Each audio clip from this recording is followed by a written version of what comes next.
அண்மை செய்தியை பார்த்துக் கொண்டிருக்கிறோம். தமிழ்நாட்டில் காவல்துறையினருக்கே பாதுகாப்பில்லை என எதிர்க்கட்சித் தலைவர் இபிஎஸ் குற்றம் சாட்டியிருக்கிறார். அது தொடர்பான அண்மை செய்தியை பார்த்துக் கொண்டிருக்கிறோம்.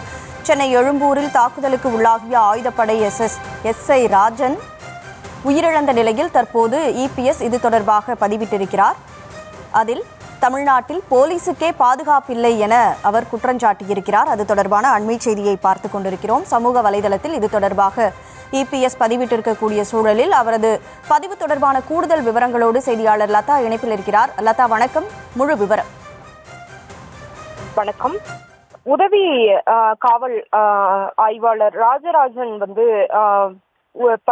உயிரிழந்த அந்த செய்தி தொடர்பாக எதிர்க்கட்சி தலைவர் எடப்பாடி பழனிசாமி சமூக வலைதளத்தில் பதிவு ஒன்றை வெளியிட்டிருக்கிறார். அவர் வெளியிட்டிருக்கக்கூடிய பதிவில், சென்னை எழும்பூரில் கடந்த ஜூலை 18 அன்று தாக்குதலுக்கு ஆளாகிய ஆயுதப்படை எஸ்ஐ ராஜராஜன் சிகிச்சை பலனின்றி உயிரிழந்ததாக வரும் செய்தி அதிர்ச்சி அளிக்கிறது என்று குறிப்பிட்டிருக்கிறார். மேலும் சம்பவத்தன்று நள்ளிரவில் மர்ம நபர்களால் எஸ்ஐ ராஜராஜன் அவர்கள் தாக்கப்பட்டதாக செய்திகளில் தெரிவிக்கப்பட்டுள்ளது. ஆனால் புனைவு எஃப்ஐஆர்களுக்கு பெயர் போன திமுக அரசு அஜித்குமார் வழக்கு போலவே இந்த வழக்கிற்கு என்ன கதை எழுதியுள்ளது என தெரியவில்லை என்றும் குறிப்பிட்டிருக்கிறார்.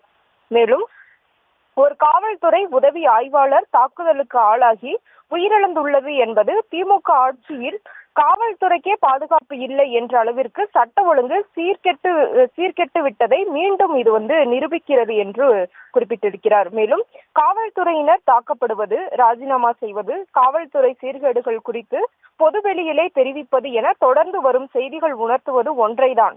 காவல்துறையை நிர்வகிக்க முதலமைச்சரால் முடியவில்லை என்றும் குறிப்பிட்டிருக்கிறார். மேலும் எஸ்ஐ ராஜராஜன் கொலை வழக்கில் நேர்மையான விசாரணை நடத்தப்பட்டு குற்றவாளிகள் மீது உரிய சட்ட நடவடிக்கை எடுக்க வலியுறுத்துவதாகவும் எதிர்க்கட்சி தலைவர் எடப்பாடி பழனிசாமி குறிப்பிட்டிருக்கிறார்.